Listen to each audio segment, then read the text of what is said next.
साहब, आज तो आपने मुझे चैलेंज कर दिया। जब साहब चैलेंज करके चले गए, आज तो आप भी हमें चैलेंज कर रहे हैं कि आप तकरीर मुख्तसर करें। तकरीर नहीं, वो हमारे भाई हैं, वही रहेंगे। जनाब स्पीकर साहब, आज मैं अपने छोटे भाई मोहतरम दोस्त अब्दुल कुद्दूस बिजंजो साहब को कायदे ऐवान मुंतखब होने, वज़ीर आला बलोचिस्तान मुंतखब होने पर मुबारकबाद पेश करता हूँ।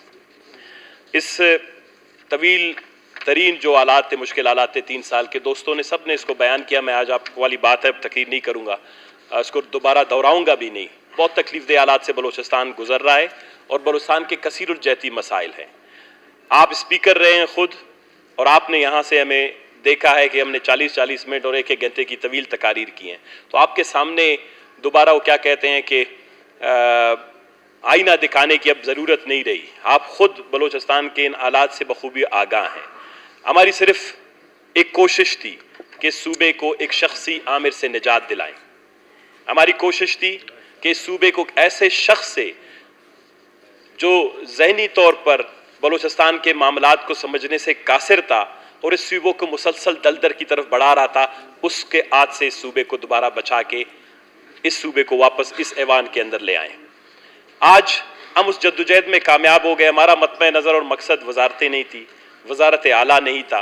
हमारा मतमा नज़र और मकसद इक़्तिदार नहीं था।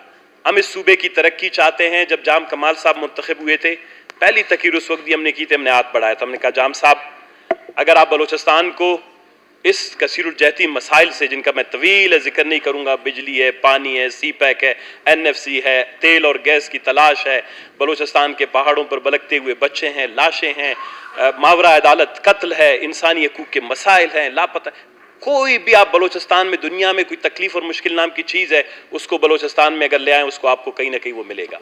तो मैं उनका जिक्र नहीं करना चाहता। जनाब स्पीकर साहब, मैं आपको तमाम दोस्तों को मुबारकबाद देना चाहूँगा।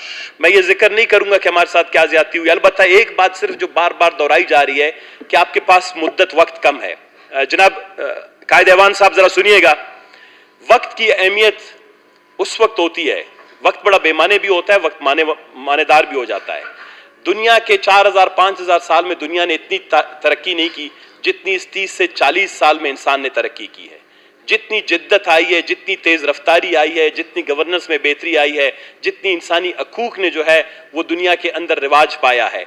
तो मेरे ख्याल में वो जो 3 साल या 5 साल, आपके पास 2 साल हैं, आपके पास 18 महीने हैं। अगर आपके पास अच्छी हुक्मरानी की हिकमत अमली हो, अगर आपने गुड गवर्नेंस का फ्रेमवर्क बनाया, एक अच्छी स्ट्रेटजी बनाई, अगर आपने मुशावरत से काम लिया, अगर आप और आपकी ब्यूरोक्रेसी, जिस तरह चीफ सेक्रेटरी साहब बैठे हैं, IG साहब आज यहाँ बैठे हुए हैं, हमारे दीगर सेक्रेटरी साहबान दोस्त भाई यहाँ बैठे हुए हैं, अगर इन तमाम ने मिलकर टीम वर्क की तरह बलोचिस्तान को आगे बढ़ाने की कोशिश की, हमारी अपोजिशन की अगर कभी मुशावरत की जरूरत हो शामिल होगी, तो मैं यकीन से कह सकता हूं कि जो काम बलोचिस्तान में 18 साल में नहीं हुआ, वो 18 महीने में भी हो सकता है। क्योंकि वक्त का कोई कैद नहीं होता तरक्की के लिए या आगे बढ़ने के लिए। उसके लिए कमिटमेंट चाहिए होती है, उसके लिए विजन चाहिए होता है, उसके लिए अच्छी पॉलिसीज चाहिए होती हैं, उसके लिए अच्छी टीम होती है।